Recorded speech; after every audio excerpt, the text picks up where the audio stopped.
Hello, everyone, and welcome to this evening's edition of our Critical Conversations, our live online panel series hosted by the University of St Andrews Museums.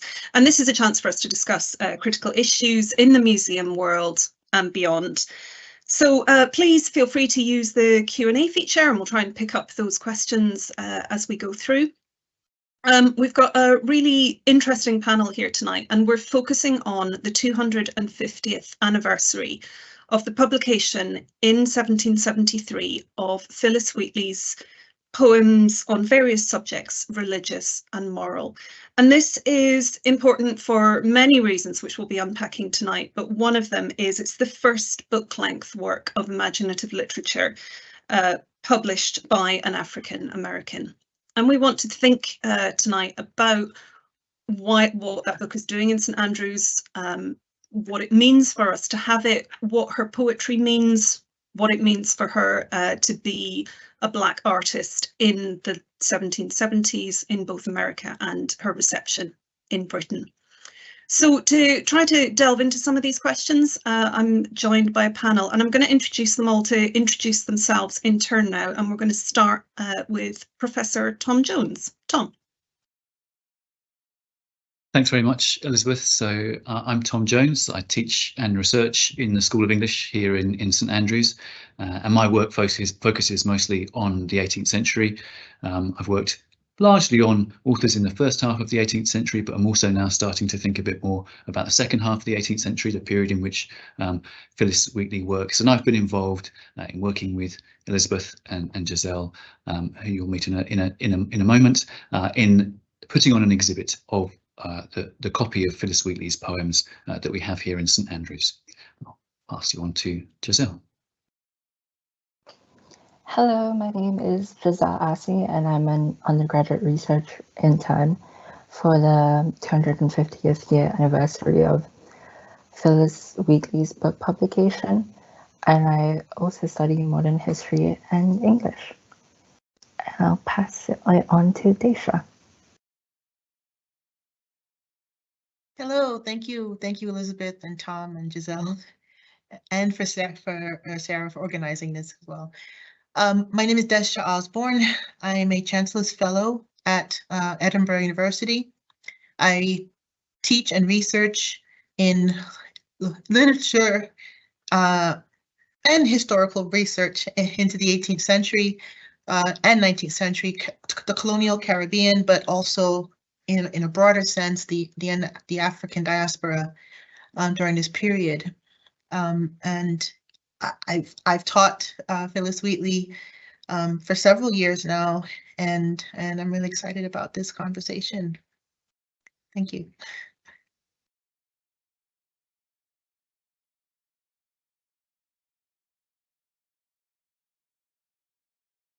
I think Tom.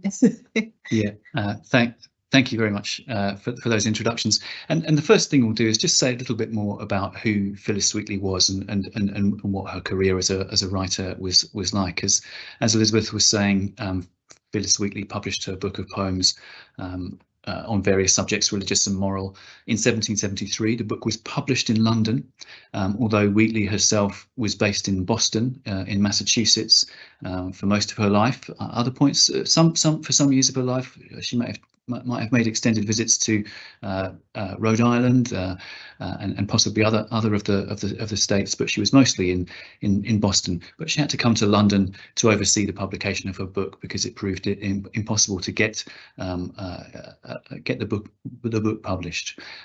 She was an enslaved person, so she was owned by the Wheatley family, and it's their surname that she takes, and her first name she was given from the slaving ship on which she arrived in Boston as a child, really, of just 6 or 7 years of age. So as an incredibly talented, prodigious poet and reader, her skills as a writer became very obvious to the people in her social circle, including it's very difficult to imagine this, but including the people who owned her, and her writing career was sustained to the extent that she could produce a book of poems, and that's the book that was published in 1773, containing poems written from the middle of to the late 1760s. Right up to the date of publication. That's the book that we're talking about today, and the one that we're celebrating. And I'd like to hand back over to Désha again now, perhaps to read us a short poem from the book, a very well-known poem now, a remarkable poem, and to say a bit more about Phillis Wheatley, if you'd like to, Désha. Thanks, Tom. The poem I'm going to read is titled "On Being Brought from Africa to America," and as Tom rightly said, this is perhaps we can argue to be her most famous poem. But the brevity of it, it's only 8 lines long, but also because of the difficult conversation that this poem elicits or draws out. I think from people at the time who were the original audience of this, but also to today. And this is something that I think students of mine have struggled with, and it's the one poem that tends to be written quite often about in terms of its subject matter. So I'll give it a read and then hand it over to Jahzel. On being brought from Africa to America. 'Twas mercy brought me from my pagan land, taught my benighted soul to understand that there's a God, that there's a Savior too. Once I redemption neither sought nor knew. Some view our sable race with scornful eye, their color is a diabolic dye. Remember, Christians, Negroes, black as Cain, may be refined and join the angelic train.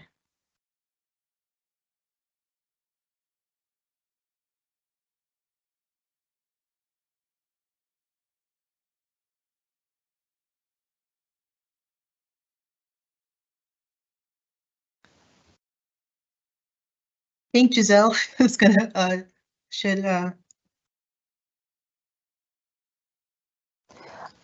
Yes, so I wanted to talk about my own personal journey as a researcher on this project, and particularly being new to Phillis Wheatley and her work. So what I found when first researching her is that I often saw her as an isolated case, or her authors only explore her relationship with the Wheatley family. So I wanted to look beyond her connections with the Wheatley family, and found that her poems are often dedicated to prominent members of her society, or in the case of the poem displayed in the St. Andrew's Wardlaw Museum, to SM, a young African painter, on seeing his works.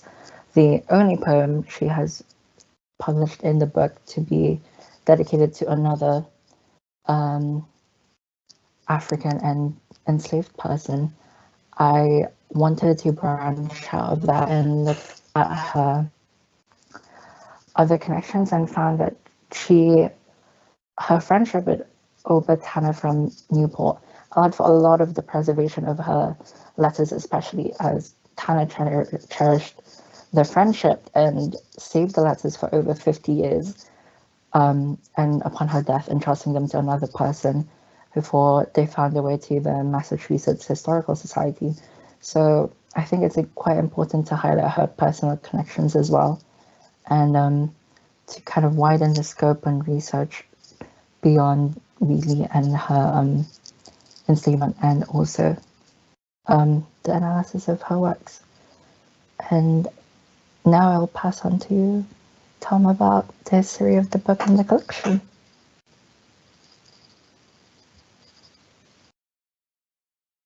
Thanks very much, Jahzel, and to Désha for reading that poem. Perhaps just to say a little bit more about the exhibit and the book. So Jahzel and Elizabeth and I have worked together to bring this particular copy of the book into display at St Andrews, and it was Jahzel's wonderful idea to kind of focus the display of the book on Phillis Wheatley's connectedness, on the way in which her works touch other people and touch upon other things of her time. She's such a fascinating writer, as the poem Désha read out to us shows. She's dealing directly with the most serious and important subjects of her time, of the issue of the transatlantic slave trade, of being kidnapped and transported and brought from Africa to America, what it means to be brought up in a different cultural and religious tradition once she's come to America, and what it means to adopt that tradition as her own and to inhabit into it.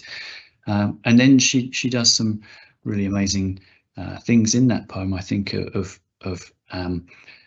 warning other Christians, so adopting a very strong voice of authority and telling other Christians, that people of colour, people of African heritage, can also enter into the angelic train. They will also be, they're also, fully Christian and fully human. So her power as a speaker, and the way in which she uses her experiences as an enslaved person to generate authority, and the way she expresses that authority in these poems is one of the things that makes the book so important, and one of the reasons that we wanted to mount an exhibition that celebrated the 250th anniversary year of the book.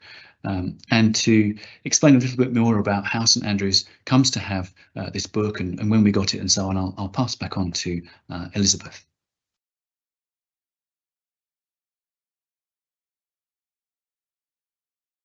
Thank you, Tom. So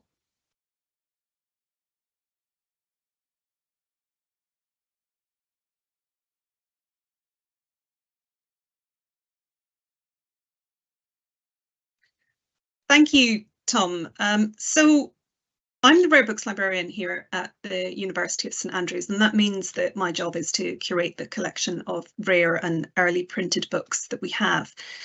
And the reason that we have the copy of Phillis Wheatley is not because of any conscious purchasing decision on the part of the university in the 18th century.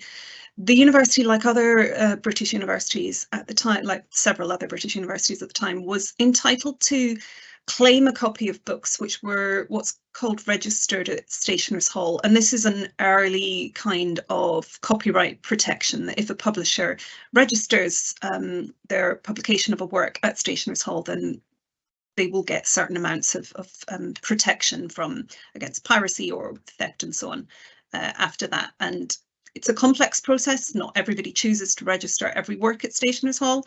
And there's been some really interesting scholarly work in the last few years looking at the mechanisms. St Andrews is a very long way from London, where people are registering these works in a ledger in a hall. And we didn't get everything, but we did get this, and we were able to find an entry in one of the archival records showing the arrival of Wheatley's poems in a whole list of books that were sent up from Stationers' Hall. Now, the book as it exists today it's bound with another work of kind of religious meditation by a man called Preston, and it appears in the same list of books that arrived from Stationers' Hall. So they seem to have arrived probably in the same batch, and there has just been a decision on the part of the university to put these two books together. They may have seen a thematic correlation between the two works because they're both, kind of involve religious meditation, but it's probable that it was a very practical and economically driven decision, because both of the books are quite slim in terms of their page numbers, and putting the two of them together means you're paying for one binding, essentially. We know that the book doesn't seem to have been very heavily used in its first years at the university. I think there's one record of it having been borrowed. And that might reflect the fact that the curriculum at this time is not focusing primarily on literary subjects. And so if somebody is borrowing it, firstly, we don't know if they were actually interested in the Wheatley or the Preston. Unfortunately, they borrow one volume. That's the only information that we have. But secondly, it could be in response to the fact that Phillis Wheatley is being reviewed in literary journals, that people are reading the reviews of this and they're interested in it, but we can't recover that information about the book being borrowed. And I'd like to maybe pass over to Désha now, perhaps to talk a little bit about Phillis Wheatley as a poet, and some of the interesting and significant points about why we should revisit this. So, Désha.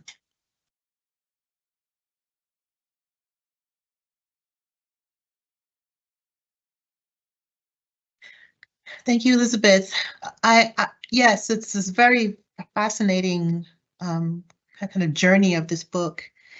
It's taken from London to St. Andrews, and there are some points I wanted to pick up on. Something Tom said earlier about the poem I read earlier, on being brought from Africa to America, and this speaks to why the book itself was probably so popular, and I think it has to do with the religious element, the fact that she is speaking very much to a evangelical audience, and this goes back to and this is part of the reason why the book was published. There was a whole, as Tom said at the beginning, there was a problem, a conundrum with the nature of this text, that Phillis Wheatley was. She was enslaved kidnapped and trafficked when she was as young as 7 years old, and we know this because in the official records of her traffic, the enslavers say that she's missing her front teeth. So there's a kind of estimation that a child of either 6 or 7 is around the age that children lose their front teeth. And she was a novelty even in Boston. She was a point of conversation, I should say. There's a long history, even before the emergence of this text.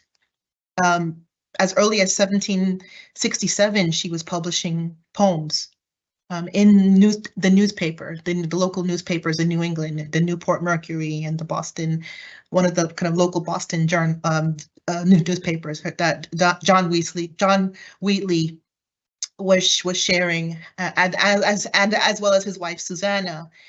The reason why the poem reached to that particular publisher named Archibald Bell, and I suspect Archibald Bell was also Scottish as well, so there's something there to investigate. He was able to secure the patronage of the Countess of Hertford.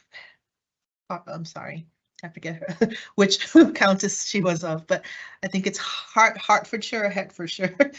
And she was a well-known Countess of Huntington, who was thank you, Elizabeth, who was a very well-known evangelical person, faithful person, and she was the kind of the financial backer behind the publication.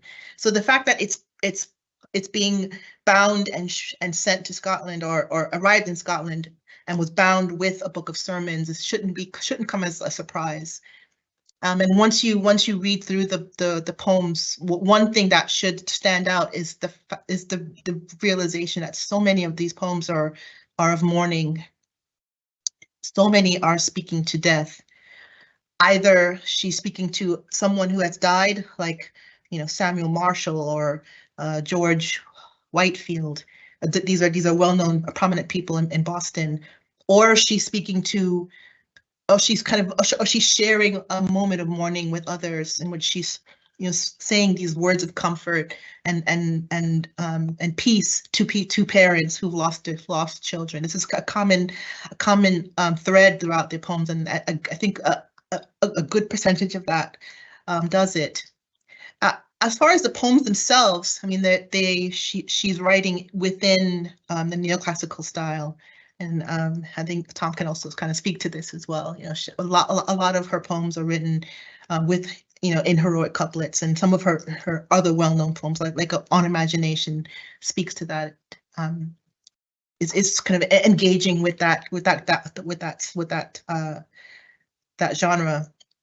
The poem I'm going to read later on to SM, a young African painter. I mean, this is also something very interesting is happening in that poem as well, in which she's clearly it is a poem of ekphraxis, but it's also one in which she's speaking to an older Greco-Roman style as well, the eclogue and the pastoral sense. So there's lots of interest in that, and this is what the genius of these poems is what draws a lot of the attention, and to find how the evidence of that, one could just go to the newspapers in London at the time. What Archibald Bell was doing to promote the poem, the way he was speaking to Phillis as this novelty, as this rare sight. So you have to buy this poem, this book of poems.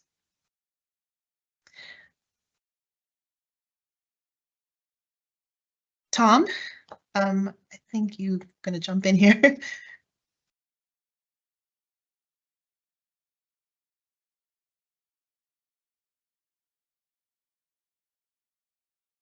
Thank you very much, Désha, for that wonderful kind of summary of the importance of Wheatley and the amazing range of the book of poems. That very strong set of elegies and poems about death and mourning, but she was so fully in control of so many different types of 18th century poetry, types of poem that other people were producing, but she really did show her command of a lot of different writing styles. I think I'm struck by another kind of group of poems in the book as well, about journeys, about travel by sea as well, wishing people well on voyages or celebrating people's return from voyages. You know, sea travel is a very important part of 18th century transatlantic life, but it's also hazardous, and I think has again a kind of special significance for someone who's undergone the journey in the way that Phillis Wheatley had. So I'd be maybe delighted to hear Désha read that poem to SM, a young African painter, before we go much further. But also to say that I find this a really fascinating poem because it celebrates a community, that which Jahzel was saying, it is really important to Wheatley. Her sense of community. It's to another artist. To another, and also a kind of almost like some of the elegiac poems, the poems to those who have departed, because it talks about a better life in the future. And I think this might be one of Wheatley's kind of where she becomes a political writer. She talks to her African-American colleague and artist about a kind of community that they might build together in the future, but I'll pass back to Désha if she'll read that poem for us.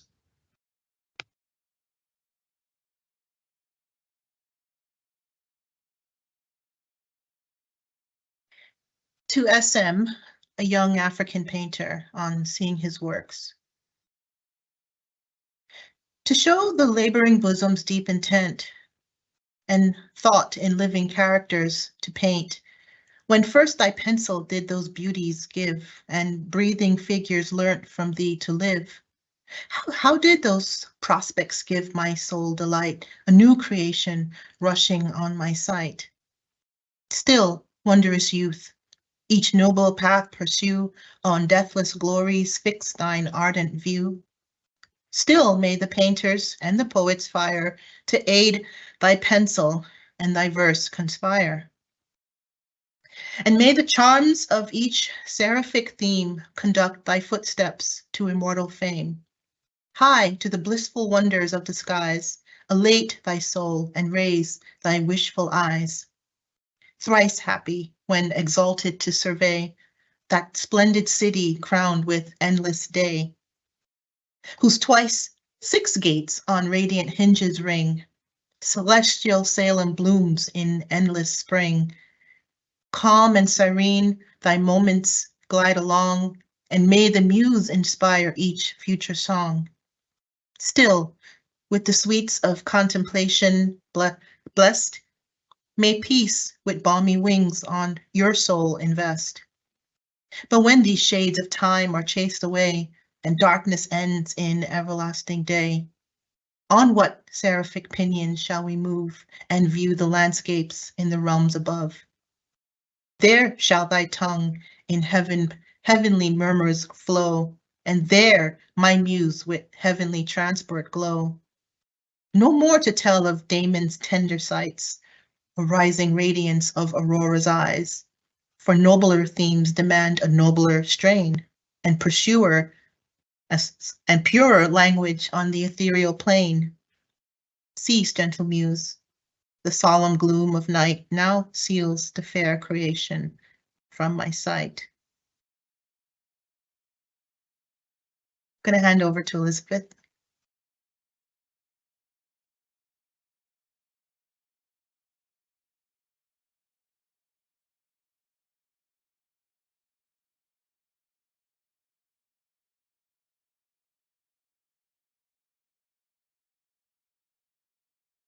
Thank you, Désha, for reading that so beautifully. That is actually the poem that we chose to display when we were having a conversation, when Tom and Jahzel and I were having a conversation about where do we choose to open this book if we're going to put it in a glass case and people can't leaf through it and, you know, appreciate the frontispiece portrait of Phillis herself, which is very striking, and the other matter which comes at the beginning, which makes it a very unusual book of poetry in the time, which maybe we can come back to. But we had, I won't say an argument, but we had discussion about which poem was the one that should be displayed. And what I'd like to do now maybe is ask Jahzel to come in and talk a little bit about why that poem is the one we chose, but then also talk about, we have 2 other books displayed in the case alongside the Phillis Wheatley.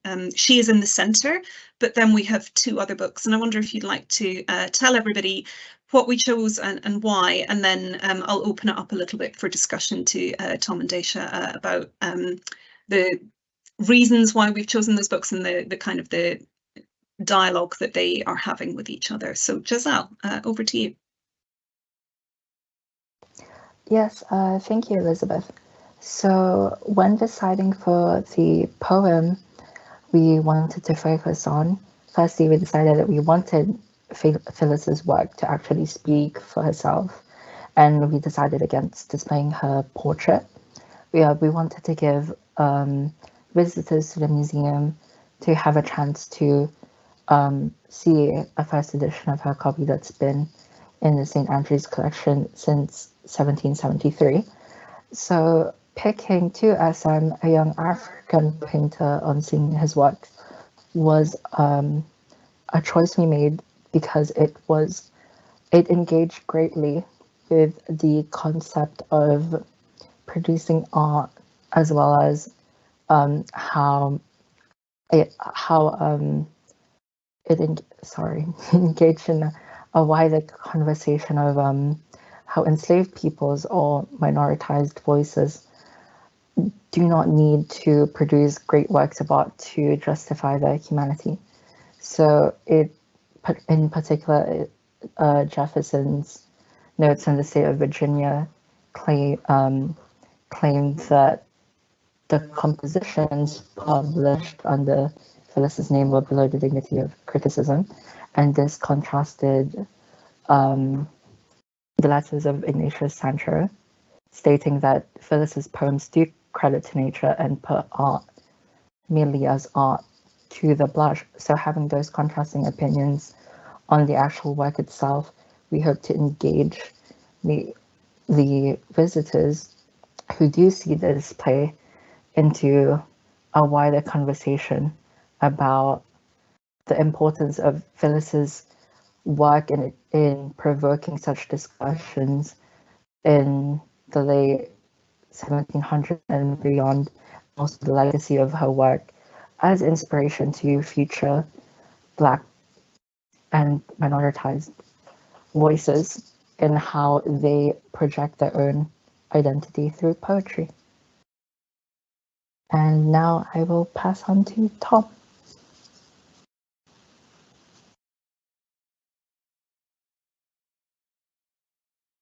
Thanks very much, Jahzel. What a wonderful description of how we got to choosing the poem to display and the books alongside which we would show Phillis Wheatley's book. I was struck by, you know, I'd read the Thomas Jefferson already, and I'd read the Ignatius Sancho, but when we were thinking about the pages at which we would open those books to display them next to Phillis Wheatley's book, I was really struck by how acute they made the questions. So Thomas Jefferson is talking about Phillis Wheatley's poems in order to justify not having African American and white American communities living side by side after emancipation. So Jefferson imagines that there will be the abolition of slavery, but after abolition and emancipation, he thinks that the white and the black communities shouldn't live together. And that's why he's entering into this discussion of Phillis Wheatley to show us what he thinks are the natural differences between black and white people. With Ignatius Sancho, when he's talking in those very warm terms about Phillis's achievement as a poet and as a person, earlier in his letter, he's writing to a Quaker friend, probably a Quaker friend, who's lent him some books about the slave trade, and he's talking about the terrible inhumanity of the slave trade and the emotional impact it had upon him reading those works. So both of these books are thinking really about the central question of slavery and what it is to enslave other people, to treat them as property, and they're thinking about Phillis Wheatley in those terms, and they can't separate out her achievement as a poet from her status as an enslaved person. And that's one of the challenges, I think, for us as readers of Phillis Wheatley's work and as people who teach Phillis Wheatley. How can we think about Wheatley as a poet, but you know, is it possible to allow her to speak from, you know, to escape her status as an enslaved person, as she was when she published her book? She was freed when she returned to America. I think I'll hand on to Désha, who may want to pick up on some of those issues.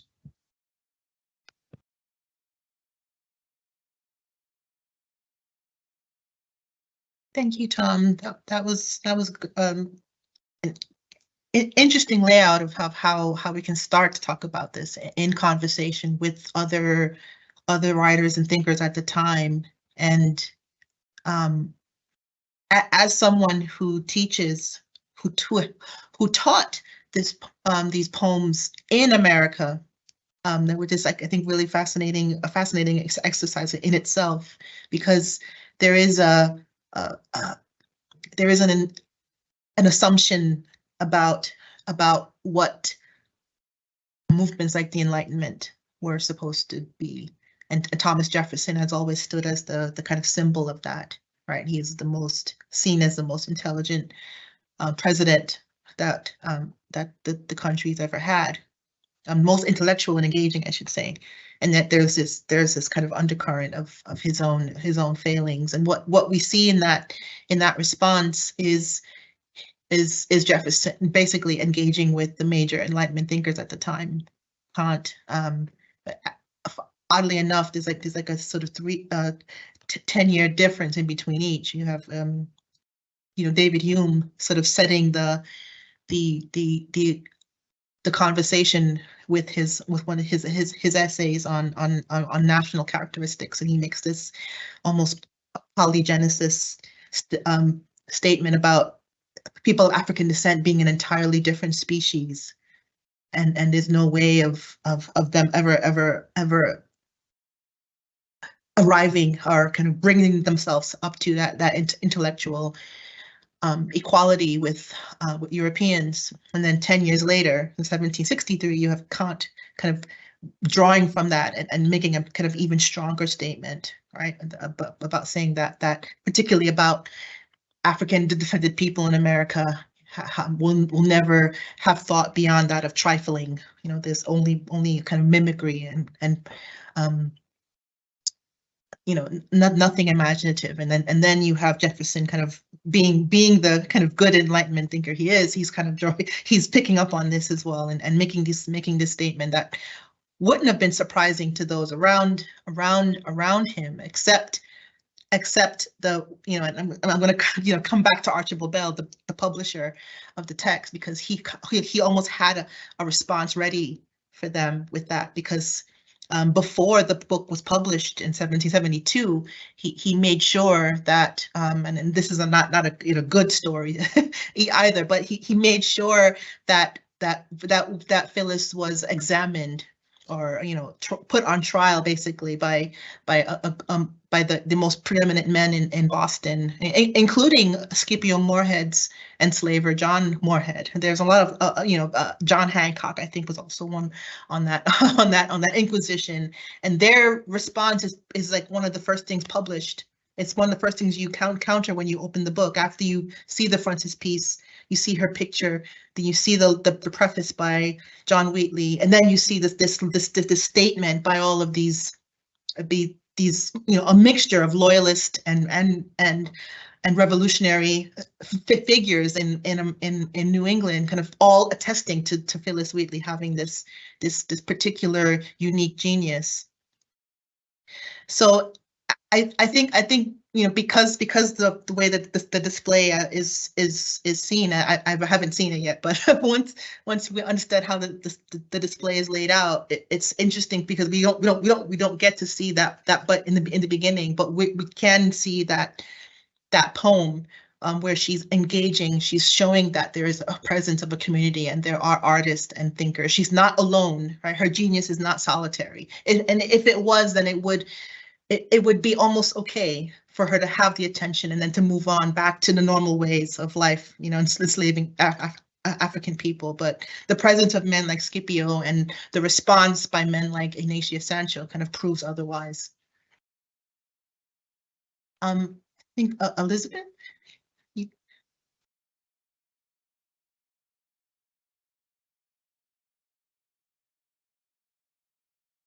Yes, thank you very much, Désha. So there's a couple of really interesting things that I'm pulling out of what you're saying there. One is about the kind of the barriers to Phillis Wheatley's publication, and the effort that the publisher has gone to you know, come and bring in these ways of authenticating her voice, and that is something that he really pushes. You spoke about this in terms of the publicity for the book, as you know, he sends out this attestation to the fact that she has been examined and is genuine, to newspapers and to periodicals and to magazines, and some of them reproduce that, and that's clearly seen as an interesting selling point, right? What's interesting to me is that strikes some people as offensive at the time, that there are, or at least maybe not the examining, but the fact that there are some reviewers who pick up on saying, you know, you're describing her as a slave, you are allowing her to publish this poetry. Why is she still a slave? You know, what possible justification can you have for maintaining her in that state when you are promoting the poetry, right? And thinking now, it's not that the idea of Phillis writing is offensive now, but we're displaying her works in a case alongside Thomas Jefferson's, you know, very blatant statements, which are offensive, and which we need to then think about. Is it right to display them? You know, should we be giving more publicity to Jefferson, or are we, what we're trying to do maybe is, you know, by put it a little bit in context. And also I'd like to maybe wrap up by just thinking a little bit about the language that it's appropriate to use in those captions when we're displaying these kind of materials. So maybe I can go to Tom first to just comment on that a little bit, and then we'll move into trying to pull some of these themes together.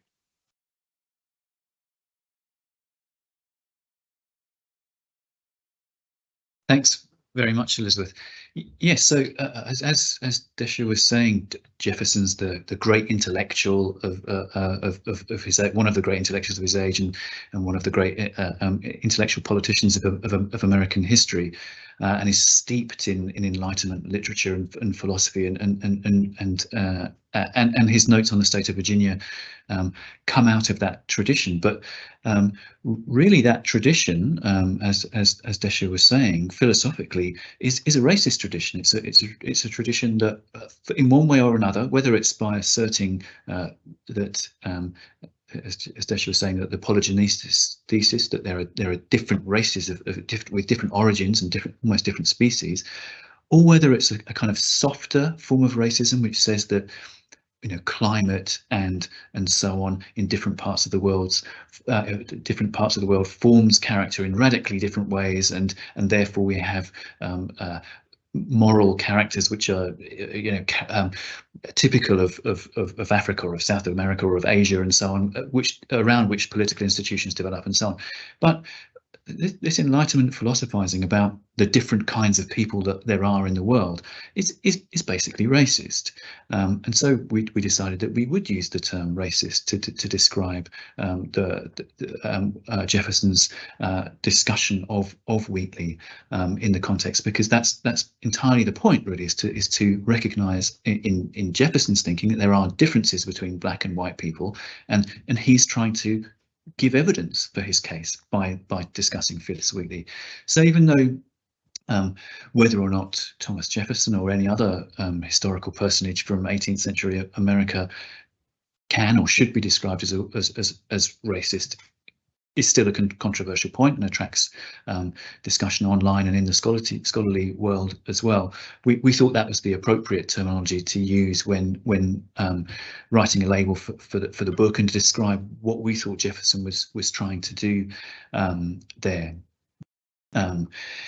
So maybe I can pass on to Jahzel, just for because it's been such a delight to work with her and with Elizabeth in preparing this exhibition, just to give her an opportunity to say something about that experience for her.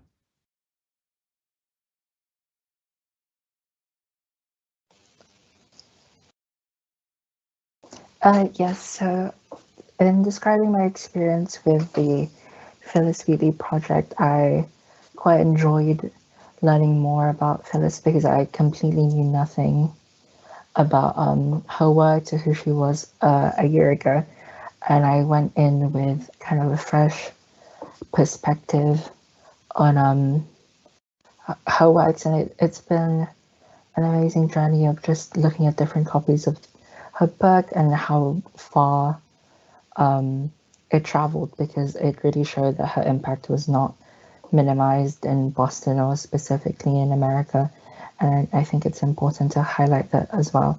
And now I will pass on to Désha Asi for some final thoughts.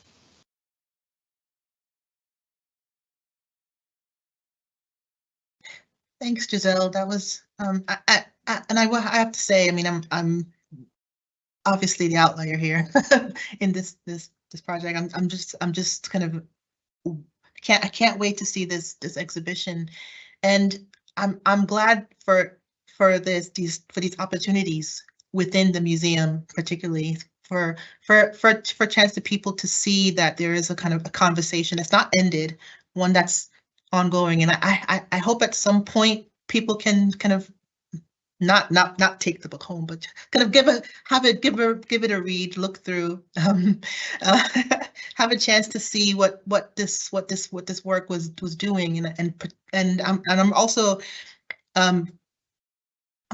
very glad that this display helps to kind of initiate those conversations as well.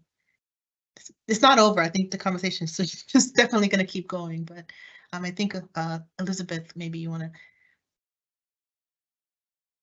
pick up here.